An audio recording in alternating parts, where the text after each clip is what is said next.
El objetivo del proyecto que hemos empezado este año es doble, por lo menos. Por un lado, queríamos estudiar un tema que no habíamos trabajado todavía desde un punto de vista arqueológico, que son las brigadas internacionales. Las brigadas internacionales ocupan un lugar muy importante en la imaginación cultural no solo de los españoles, sino en realidad del resto del mundo. Dentro de la historia del siglo XX es como la última guerra realmente en la que participaron soldados voluntarios de forma desinteresada e idealista, ¿no? Para hacer un mundo mejor. Nuestra idea era poder seguir las huellas de estos soldados, de estos voluntarios idealistas, a través del registro arqueológico, de las cosas que dejaron detrás, de las cosas que quedaron abandonadas en los campos de batalla donde lucharon.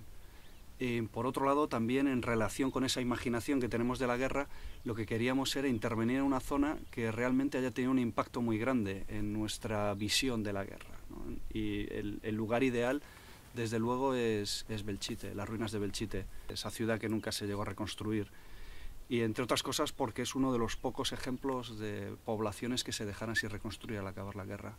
Entonces estos son nuestros dos objetivos fundamentales en este proyecto. Por un lado, estudiar las huellas materiales de las brigadas internacionales, ver qué restos dejaron sobre el paisaje de España estos voluntarios internacionales, y por otro lado, estudiar las ruinas de Belchite, estudiarlas como un símbolo que fue del franquismo, porque se suponía que eran un testimonio de la barbarie de los rojos. Por un lado, queremos deconstruir esas ruinas, ¿no? El tratar de excavar metafóricamente qué hay detrás de esa imagen, qué son realmente las ruinas de Belchite, realmente cierta la historia que nos contaron.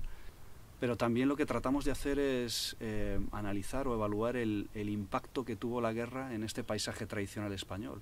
España en el año 36 se estaba modernizando, pero era todavía una sociedad preindustrial, una sociedad premoderna de campesinos, con un 70% de gente que vivía en el campo, que vivía en zonas rurales y que se dedicaba a la agricultura o a la ganadería. Y es un mundo que es destruido totalmente por la guerra, es transformado radicalmente por la guerra. Nosotros en arqueología ahora manejamos un concepto que es el de materialidad, con el que tratamos de referirnos a todos los elementos tangibles del mundo que nos rodea, ¿no? Materialidad es, como su nombre indica, todo lo que es material. Y todo lo que es material es no solo los casquillos o las bombas o los cascos que uno se puede encontrar en los campos de batalla de la guerra civil, sino son también los corrales de ovejas, por ejemplo.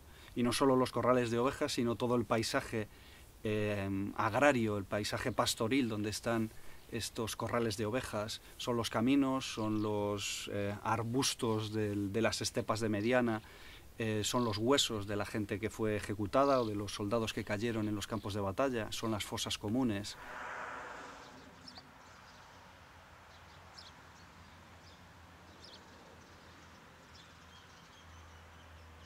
La batalla de Belchite, la batalla, digamos, famosa, tuvo lugar en el verano de 1937, entre el 24 de agosto y el 6 de septiembre, y fue en realidad parte de una batalla más grande, de una ofensiva que lanzaron los republicanos con la idea de capturar Zaragoza, que era lógicamente una ciudad muy importante y un núcleo de logístico y resistencia franquista de primer orden. El problema es que esa batalla empezó mal ya desde el principio, porque los republicanos se dedicaron a tratar de reducir pequeños núcleos franquistas que rodeaban la ciudad, y por supuesto no se llegó nunca a capturar la capital, que era el objetivo fundamental de esta ofensiva. En el caso de Belchite en concreto, la resistencia franquista lo que hizo fue consumir una gran cantidad de recursos republicanos, entre otras cosas a las propias brigadas internacionales.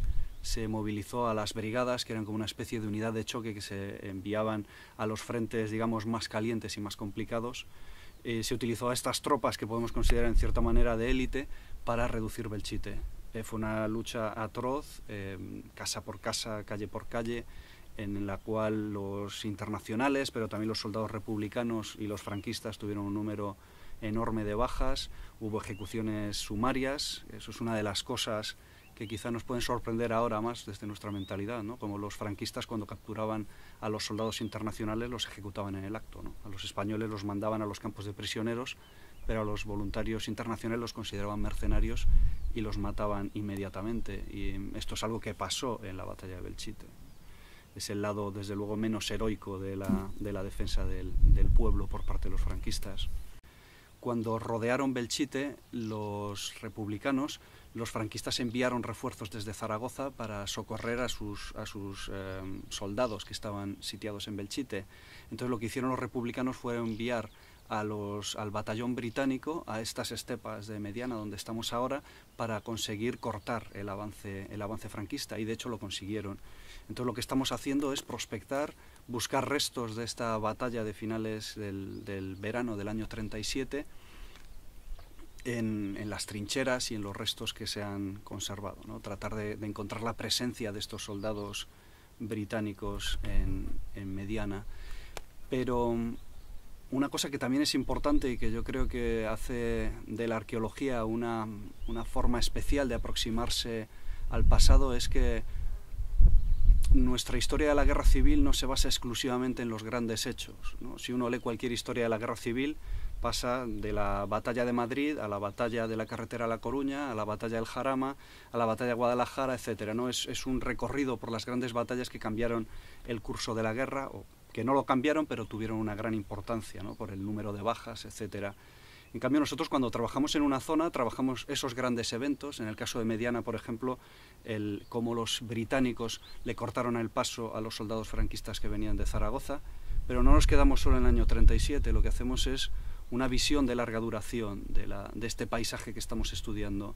Y es un paisaje que está olvidado. La gente recuerda cómo, o los historiadores ponen el acento en ese momento, esos pocos días del año 37 en que se pararon los franquistas, pero da la impresión de que de repente todo este espacio, todo este paisaje bélico desaparece, ¿no? Desaparece de la historia. Y nosotros lo que queremos hacer es recuperar la historia de este paisaje olvidado también, ¿no? La vida de los cientos o miles de soldados que siguieron aquí viviendo, que siguieron luchando, que siguieron aburriéndose enormemente en este desierto, que siguieron muriendo, porque la gente seguía muriendo también en los frentes en calma. Entonces, esto es quizá la parte más interesante de nuestro trabajo, porque realmente recupera una historia que no se ha contado todavía.